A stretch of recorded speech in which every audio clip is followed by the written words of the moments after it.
Hello guys, नमस्कार। स्वागत है। आज के इस वीडियो में हम बात करेंगे बीपीएससी टीचर्स के लिए ईएल लीव के बारे में, यानी कि अर्न लीव के बारे में। प्रोबेशन पीरियड में आपको ये मिलता है कि नहीं, क्योंकि कई लोगों ने सवाल किए हैं और इस सीधा सवाल का जवाब है कि नहीं। और आपको थोड़ा सा नियम जानने की जरूरत है। नियम ये कहता है कि आपके प्रोबेशन पीरियड में, यानी कि आपका जो 2 साल का प्रोबेशन पीरियड है, अगर जरूरत पड़ेगी 1 साल की और बढ़ाने की अवधि, तो यानी कि 3 साल का मैक्सिमम का जो प्रोबेशन पीरियड आपका है, उसमें आपको जो आपका पहला ईयर है या फिर जो आपको प्रोबेशन पीरियड है, आपको फर्स्ट ईयर पे आपको कोई भी ईएल अर्न नहीं होगा आपको, यानी कि अर्जित अवकाश कोई अर्न नहीं होने वाली है।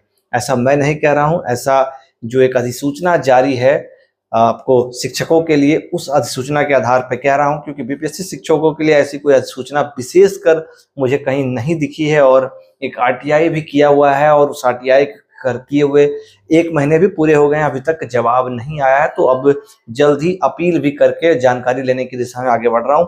लेकिन अभी तक जैसे कि आपको जो सीएल है वो 16 मिल रहे हैं और तमाम तरह के जो भी नियम कानून है और जो छुट्टियां हैं आपको वही लागू हो रहे हैं। जो अधिसूचना नियोजित शिक्षकों के लिए आज से 2 साल 3 साल पहले आई थी, या फिर जो अधिसूचना वर्तमान में अंतिम अधिसूचना है बिहार सरकार की ओर से, उसके आधार पर आपको ईएल नहीं मिलेगा। प्रोबेशन पीरियड में कोई भी अर्जित अवकाश आपकी नहीं, जो 3-4 हर साल आपको मिलती है, वो आपको एड ऑन नहीं हो रही है। तो आपको इस बात का क्लैरिटी दिमाग में रखना है। बाकी अधिक जानकारी के लिए मैं कोई भगवान नहीं हूं, मैं अपनी जानकारी और सोर्सेस के आधार पर आपसे बातें कर रहा हूं। अधिक जानकारी के लिए आप अपने प्रभारी से बात कर सकते हैं, अपने प्रधानाचार्य से बात कर सकते हैं।